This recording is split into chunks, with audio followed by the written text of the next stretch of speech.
Hi hello friends, എല്ലാ കൂട്ടുകാർക്കും മൗനരാഗ സീരിയലിനകത്ത് നല്ലൊരു എപ്പിസോഡിലേക്ക് തന്നെ സ്വാഗതം കേട്ടോ. ചാനൽ ആദ്യമായിട്ട് കാണുന്നുണ്ടെങ്കിൽ ഒന്ന് സബ്സ്ക്രൈബ് ചെയ്ത് ലൈക്ക് ചെയ്ത് സപ്പോർട്ട് ചെയ്യണേ. അങ്ങനെ നമ്മുടെ കിരൺ നോക്കുമ്പോഴേക്കും CCTV കാണുന്നത് സ്റ്റെഫി. ഈ സ്റ്റെഫി ആണെന്നുണ്ടെങ്കിൽ കാർത്തിക ഫുഡ്സിന്റെ കമ്പനിയിൽ നിന്ന് രാത്രി തന്നെ കയറിയതായിട്ട് കിരൺ CCTV മനസ്സിലാക്കുന്നുണ്ട് കേട്ടോ. അത് മനസ്സിലാക്കിയ ഉടനെ തന്നെ കിരൺ അവിടെ നിന്ന് ഓടി വേഗം തന്നെ കാർത്തികയുടെ കമ്പനിയിലേക്ക് പോവാണ്. കല്യാണി ചോദിക്കുന്നുണ്ട് കിരണേട്ട എവിടേക്കാ പോകണം ചോദിക്കുമ്പോൾ കിരൺ കല്യാണി ഞാൻ ഇപ്പൊ വരാമെന്ന് പറഞ്ഞിട്ട് കിരൺ അവിടെ നിന്ന് അങ്ങോട്ട് ഓടി പോകുകയാണ് ചെയ്യേണ്ടത്. ആ സമയത്ത് കാർത്തിക ആണെങ്കിൽ ഓഫീസ് റൂമിൽ ഇരിക്കുന്ന സമയത്ത് ആ ഓഫീസ് റൂമിന്റെ ആ ഒരു മേശയുടെ താഴെ തന്നെയാണ് ഈ സ്റ്റെഫി ഇങ്ങനെ പമ്മിങ്ങനെ ഇരിക്കാട്ടോ ഈ കാർത്തികനെ കൊല്ലാനായിട്ട്. അപ്പൊ കാർത്തിക അകത്തേക്ക് ഇങ്ങനെ കയറുന്നുണ്ട്. സ്റ്റെഫി ഇങ്ങനെ അകത്ത് കയറിട്ട് ഇരിക്കുന്ന സമയത്ത് പെട്ടെന്ന് തന്നെ ആ മേശന്റെ ആ താഴത്തുനിന്ന് വന്നിട്ട് അവിടെ വയറ്റിട്ട് ഒരു കത്തി വെച്ച് കുത്താനാണ് ഉദ്ദേശം. അപ്പൊ സ്റ്റെഫി പെട്ടെന്ന് തന്നെ ഓടി അവിടെ പോയി കുത്തി കഴിഞ്ഞാൽ ഒച്ചപ്പാടും ബഹളവും ഉണ്ടാക്കും, അവിടുത്തെ സ്റ്റാഫുകളും കൂടും, പ്രശ്നങ്ങളാവുമല്ലോ. അതുകൊണ്ട് തന്നെ ഇരുന്ന് കഴിഞ്ഞിട്ട് കുത്താന്ന് വെച്ചിട്ട് സ്റ്റെഫി ഇങ്ങനെ കാത്തിരിക്കുകയാണ്. പക്ഷെ കാർത്തിക ആണെന്നുണ്ടെങ്കിൽ അവിടെ കാർത്തികയുടെ ദിലീപിന്റെ ഒരു ഫോട്ടോ ഉണ്ട് കേട്ടോ. ആ ഫോട്ടോ നോക്കിക്കൊണ്ട് തന്നെ ഇരിക്കുകയാണ്. പതുക്കെ സ്റ്റെഫി ഇങ്ങനെ ഉള്ളിൽ നോക്കുന്നുണ്ട്, ഇവളെന്താ ഇരിക്കാത്തത് എന്ന് പറഞ്ഞ് ഒളിഞ്ഞു നോക്കുമ്പോഴും കാണുന്ന കാഴ്ച കാർത്തിക ഫോട്ടോ നോക്കി ഇങ്ങനെ നിൽക്കണാണ്. ഓ, അവളുടെ ഭർത്താവിനോട് ആദ്യമായിട്ട് കാണുന്ന പോലെയാണ് ഫോട്ടോയെ നോക്കിക്കൊണ്ട് നിൽക്കുന്നത് എന്നൊക്കെ പറഞ്ഞിട്ട് സ്റ്റെഫി ആ കുഴപ്പമില്ല, എന്തായാലും അവൾ ഇരിക്കുമല്ലോ, ഇരിക്കാതെ എവിടെ പോകാൻ എന്ന് പറഞ്ഞിട്ട് അവിടെ ഇരിക്കുന്ന മുമ്പ് തന്നെ അവിടെ നിന്നോണ്ടിരിക്കുകയാണ്. ആ സമയത്ത് അവിടേക്ക് ലക്ഷ്മിയമ്മ വരുന്നുണ്ട്, മോളെ എന്ന് പറഞ്ഞ് വരുവാണ്. അപ്പൊ സ്റ്റെഫി വിചാരിക്കുന്നത് ആഹാ തള്ളയും വന്നോ, എന്നാ തള്ളയെ മോളെ ഈ റൂം വെച്ചിട്ട് തീർത്ത് കളയാ എന്ന് പറഞ്ഞിട്ട് സ്റ്റെഫി അവിടെ താഴെ തന്നെ ഇരിക്കാട്ടോ. എന്താ അമ്മേ? അല്ല മോൾക്ക് വേറെ ടെൻഷനൊന്നും ഇല്ലല്ലോ അല്ലെ? പിന്നെ ദിലീപ് മോൻ വിളിച്ചിരുന്നോ? ഇല്ലമ്മേ, എനിക്ക് എന്ത് ടെൻഷൻ? ഞാൻ പറഞ്ഞില്ലമ്മേ, എനിക്കിപ്പോ ഒരു ടെൻഷനും ഇല്ല. നമ്മളെ സ്നേഹിക്കുന്നവർ ഓർത്തിട്ട് മാത്രമേ എനിക്കിപ്പോ ടെൻഷനുള്ളൂ അമ്മേ. നമ്മൾ കാരണം മറ്റുള്ളവർക്ക് എന്തുമാത്രം ബുദ്ധിമുട്ടാ ഉണ്ടായതെന്ന് എന്നൊക്കെ ആലോചിക്കുമ്പോ ഒരു ടെൻഷൻ പോലെ. അത് മോള് പറഞ്ഞ ശരിയാ, എനിക്കും അത് ആലോചിക്കുമ്പോ വല്ലാത്ത വിഷമമുണ്ട്.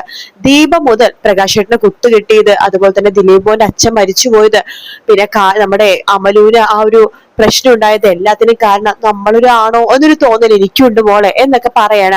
കാർത്തിക പറയണ്ട, ഇനിയിപ്പോ എന്ത് ചെയ്യാനാ അമ്മേ, ഇവിടുത്തെ കണക്കുകളും കാര്യങ്ങളും നോക്കി നമുക്ക് പെട്ടെന്ന് തന്നെ ഇറങ്ങാൻ കേട്ടോ. കല്യാണി വിളിച്ചിരുന്നു. കിരൺ എന്തോ ടെൻഷനായിട്ട് പുറത്തേക്ക് ഇറങ്ങി പോയെന്നാ പറഞ്ഞത്.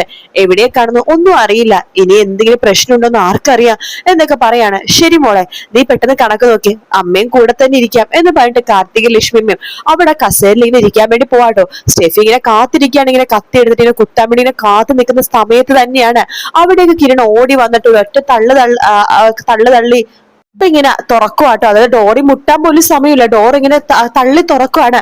അപ്പോഴേക്കും ലക്ഷ്മിയമ്മയും കാർത്തിക കിരൺ മോന് എന്തു പറ്റി? വേഗം ഇറങ്ങുന്ന പറഞ്ഞ സ്റ്റെഫിക്ക് കാര്യം മനസ്സിലായി കിരൺ വന്നു. സ്റ്റെഫി അവിടെ നിന്ന് അപ്പത്തിന് ഉഷു ആ പിശാശു വന്നു, ഇനി എന്നെ കണ്ടുപിടിച്ച് കാണുമായിരിക്കോ എന്നൊക്കെ പറഞ്ഞ് സ്റ്റെഫി അവിടെ തന്നെ നിൽക്കാണ്. എന്താ മോനെ, എന്തു പറ്റി? വേഗം മാറി നിൽക്ക് എന്ന് പറഞ്ഞ് രണ്ടുപേരെ മാറ്റി നിർത്താണ്. എന്നിട്ട് വേഗം തന്നെ ആ മേശപ്പുറത്ത് ഉണ്ടായിരുന്ന ആ ഷീറ്റ് എടുത്ത് മാറ്റുവാണ്. അപ്പൊ മേശന്റെ അടിയിൽ ഇങ്ങനെ ഇരിക്കുന്ന കാർത്തികനെ കാണുന്നില്ല കേട്ടോ. ഇത് കണ്ടില്ലേ, ഇവളിവിടെ കേറിയിട്ടുണ്ടായിരുന്നു. ഇവളിപ്പോ ഇവിടെ കേറി എന്ന് പറയുമ്പോ തന്നെ മറ്റേ നമ്മുടെ സ്റ്റെഫി ആണെങ്കിൽ കയ്യിലുള്ള കത്തി വെച്ചിട്ട് കാർത്തികയാണ് ആദ്യം കൊല്ലാൻ വേണ്ടി പോകട്ടോ. കാർത്തികനെ കൊല്ലാൻ വേണ്ടി ആ കത്തിയായിട്ട് ഇങ്ങനെ ഒറ്റ കുത്താൻ വേണ്ടി പോകുമ്പോഴേക്കും കിരൺ സ്റ്റെഫിയുടെ കൈ പിടിച്ചിട്ട് ഒറ്റ തിരിതിരിക്കുകയാണ്. അതിനുശേഷം ആ കത്തി എടുത്ത് ദൂരെ വലിച്ചെറിയുന്നുണ്ട്. എന്നിട്ട് സ്റ്റെഫിയുടെ രണ്ട് കൈയും കെട്ടിയിടാട്ടോ. ആ സമയത്ത് കിരണിന്റെ സ്റ്റെഫി പറഞ്ഞടാ, എന്നെ വിട്, എനിക്ക് ഇവരെയൊക്കെ കൊന്നിട്ട് പോണം, നീ വിടുന്നു. പിന്നെ ഞാൻ ജീവനുള്ളപ്പോ നിനക്ക് ഇവരെ കൊല്ലാൻ പറ്റാനാ? എടി, നിന്റെ ഗംഗപ്രസാദിന ഇരു ചെവി അറിയാതെ കൊന്നു തള്ളിയില്ലേ? രാഹുൽ എന്ന് പറഞ്ഞ ആളെ കൊന്നു തള്ളിയില്ലേ? പിന്നെയാണ് നിന്നെ പോലത്തെ ഒരുത്തി. അതുകൊണ്ട് തന്നെ നിന്നെ കൊല്ലാനായിട്ട് എനിക്ക് ആരുടെയും ആവശ്യം പോലും ഇല്ല. എന്റെ ഈ കൈ മാത്രം മതിയടി നിന്നെ ഇല്ലാതാക്കാനായിട്ടെന്ന് പറയുമ്പോഴേക്കോ, എടാ നിന്നെ ഞാൻ വെറുതെ വെച്ചേക്കില്ലടാ, അതിനെ വെറുതെ വെക്കാനായിട്ട് നീ ജീവനോട് ഉണ്ടായിട്ട് വേണ്ടിയടി, ഇവിടെ എഴുന്നേറ്റ് വാടി എന്ന് പറഞ്ഞിട്ട് സ്റ്റെഫിനെ അവിടുത്തെ ചെയറിൽ പിടിച്ച് ഇരുത്തിയിട്ട് അവിടെ നന്നായിട്ട് കെട്ടിയിടാട്ടോ. കാർത്തിക അടുത്ത് ലക്ഷ്മി എടുത്ത് കിരൺ പറയുന്നുണ്ട്, അതെ ഇവിടുത്തെ സ്റ്റാഫ് എടുത്ത് സെക്യൂരിറ്റി എടുത്ത് എത്രയും പെട്ടെന്ന് പോവാൻ വേണ്ടി പറ, നമ്മൾ ചെയ്യുന്നതും ഇരു ചെവി അറിയാൻ പാടില്ല. ശരി മോനെ, ഇപ്പൊ തന്നെ പറയാം എന്ന് പറഞ്ഞിട്ട് ലക്ഷ്മിയമ്മ വേഗം തന്നെ അവിടുത്തെ സെക്യൂരിറ്റി പറയണ്ട, അതെ ഇവിടെ ഇന്ന് പണിയില്ല, നിങ്ങൾ എത്രയും പെട്ടെന്ന് പോയിക്കോ. എന്ത് പറ്റി മേഡം? ഞാൻ പറഞ്ഞത് നിങ്ങൾ ആദ്യം കേക്ക്, ഇവിടുന്ന് പോയിക്കോ എന്ന് പറയാണ്. അങ്ങനെ സെക്യൂരിറ്റി പോകണ്ട അവിടുത്തെ സ്റ്റാഫുകൾക്ക്, നിങ്ങൾ പോയിക്കോ, കണക്കും കാര്യങ്ങളൊക്കെ ഞങ്ങൾ പിന്നെ നോക്കാം, ഞങ്ങൾക്ക് അത്യാവശ്യമായിട്ട് ഒരു സ്ഥലം വരെ പോകണം, നിങ്ങൾ പോയിക്കോ എന്ന് പറഞ്ഞിട്ട് അവിടുത്തെ സ്റ്റാഫുകളെയും പറഞ്ഞയക്കാണ്. അങ്ങനെ എല്ലാവരെയും പറഞ്ഞയച്ചിട്ട് ലക്ഷ്മിയമ്മ നമ്മുടെ കിരണിനോട് പറഞ്ഞു, മോനെ എല്ലാവരെയും പറഞ്ഞയച്ചു എന്ന് പറയാണ്. എങ്കിലും ലക്ഷ്മിയമ്മയും കാർത്തികയും പോയിക്കോ, ഞാൻ രതീഷിനെ വിളിച്ചിട്ടുണ്ട് എന്ന് പറയാണ്. മോനെ അത് പിന്നെ നിങ്ങൾ പോയിക്കോ, ഇവളുടെ കാര്യം അത് ഞങ്ങൾ നോക്കിക്കോളാം, ഇവള് വെറും ഒരു ഞാനൂള്, ഇവളുടെ കാര്യമൊക്കെ ഞങ്ങൾ നോക്കിക്കോളാം, എത്രയും പെട്ടെന്ന് പോവാൻ നോക്ക് എന്ന് പറയാണ്. അങ്ങനെ ലക്ഷ്മിയും കാർത്തിയും കൂടി അവിടെ നിന്ന് ഇറങ്ങുന്നുണ്ട്. ആ സമയത്താണ് അവിടേക്ക് നമ്മുടെ രതീഷ് വരുന്ന കേട്ടോ. രതീഷെ ദേ നോക്കടാ എന്ന് പറഞ്ഞിട്ട് കിരൺ കാണിച്ചു കൊടുക്കാണ്. ഈശ്വര ഇവളിവിടെ കേറിയോ? കേറി. ഞാൻ വരാനൊരു 2 മിനിറ്റ് താമസിച്ചിരുന്നെങ്കിൽ കാർത്തികൻ ലക്ഷ്മി അമ്മേനെ ഇവള് കുത്തിയാനെ. എടി നിനക്ക് കിട്ടിയതൊന്നും പോലെടി. നിന്റെ കാമുകൻ ചത്ത് പണ്ടാരടങ്ങിയില്ലേടി. എന്നിട്ട് നീ എന്തിനാടി ഇങ്ങനെ കൊലവിളിയായിട്ട് ഇങ്ങനെ നടക്കുന്നത്? മാനവമര്യാദയ്ക്ക് നിനക്ക് ജീവിച്ചുവേടി. ഇവളുടെ പേര് വലിയ കേസും കാര്യങ്ങളൊന്നും ഇല്ല. 2 വർഷം കഴിഞ്ഞാൽ ജയിലിൽ നിന്ന് പുറത്തിറങ്ങാന്ന് വരെ പറയുന്നുണ്ടായിരുന്നു. അപ്പൊ അവക്ക് അഹങ്കാരം. അതേടാ എനിക്ക് അഹങ്കാരമാണ്. എന്റെ ഗംഗക്ക് വേണ്ടി ഞാൻ എന്തു വഴി ചെയ്യും. മരിക്കാൻ ഞാൻ തയ്യാറാണ്. ആ സമയത്ത് കിരൺ പറഞ്ഞത് അവളുടെ ഒരു ഗംഗ. എടി ഗംഗ പ്രസാദ് നിന്നെ ആത്മാർത്ഥമായിട്ട് സ്നേഹിച്ചെങ്കിൽ നീ പറഞ്ഞതിലൊക്കെ കാര്യമുണ്ട്. ഇടി അവൻ നിന്നെ ആത്മാർത്ഥമായിട്ട് സ്നേഹിച്ചിട്ടില്ല. നിന്നെക്കാളും സൗന്ദര്യമുള്ള ഒരു പെണ്ണെ കണ്ടപ്പോഴേ അവനെ നിന്നെ കുറിച്ചുള്ള കാര്യമേ മറന്നു.